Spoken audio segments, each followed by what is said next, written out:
নমস্কার সবাইকে, ত্রিপুরা পাবলিক অপিনিয়নে স্বাগত। আমি সোমেন রয়েছি আপনাদের সঙ্গে।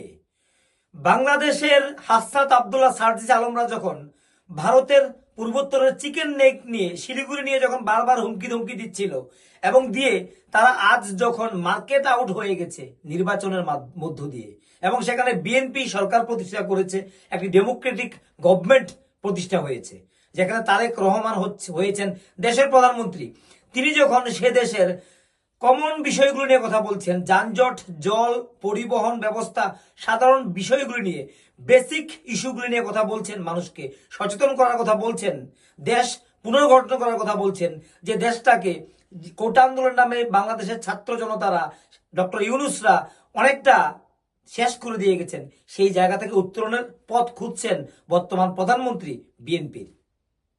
আমরা আবারও বলছি, বাংলাদেশের সেই ছাত্র জনতা যেগুলি ভারতকে দখল করার কথা বলছে, চিকেন নেক কেটে দেওয়ার কথা বলছে, হুমকি দিচ্ছে চিকেন নেক দখল করে নেবে, পূর্বোত্তর রাজ্য দখল করে নেবে, কখনো বলছে পশ্চিমবঙ্গ দখল করে নেবে, কখন বলছে ত্রিপুরা, কখন বলছে আসাম।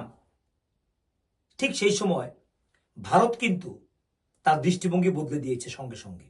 বাংলাদেশের সেই ছেলেরা যখন হুমকি দিয়ে মার্কেট আউট হয়ে গেছে, ভারত কিন্তু গোটা বিষয়টিকে গুরুত্ব সহকারে নিয়েছে। এবং আমরা জানিয়ে দিই, আপনারা ইতিমধ্যে অনেকে জেনে গেছেন যে 36 কিলোমিটার সুড়ঙ্গ নির্মাণ হচ্ছে এই শিলিগুড়িকে কেন্দ্র করে, যেখানে ভারত গোটা প্রকল্পটিকে শুধু যোগাযোগ নয়, সেটাকে একটি সামরিক দিক থেকে বিচার করছে।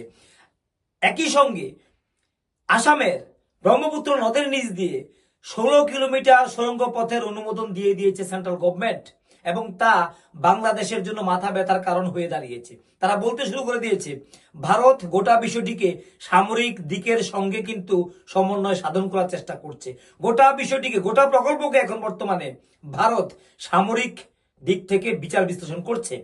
অর্থাৎ সে দেশ যখন হুমকি দিয়ে ঘুমিয়ে পড়েছে, ভারত কিন্তু জেগে রয়েছে এবং ভারত গোটা বিষয়টিকে অত্যন্ত সংবেদনশীল হিসেবে কিন্তু গ্রহণ করেছে এবং আগামী দিনে পূর্বোত্তরকে ভারতের মূল স্রোতের সঙ্গে যুক্ত করার জন্য যেন কোনো প্রকারের বিদেশি আক্রমণ, কনস্পাইরেসি হলেও যেন কোনোভাবেই যোগাযোগ যেন বিচ্ছিন্ন না হয়, ব্যাঘাত না ঘটে, সেদিকে লক্ষ্য রাখছে। হাজার হাজার কোটি টাকার প্রকল্প কিন্তু অনুমোদন দিয়ে দিয়েছে।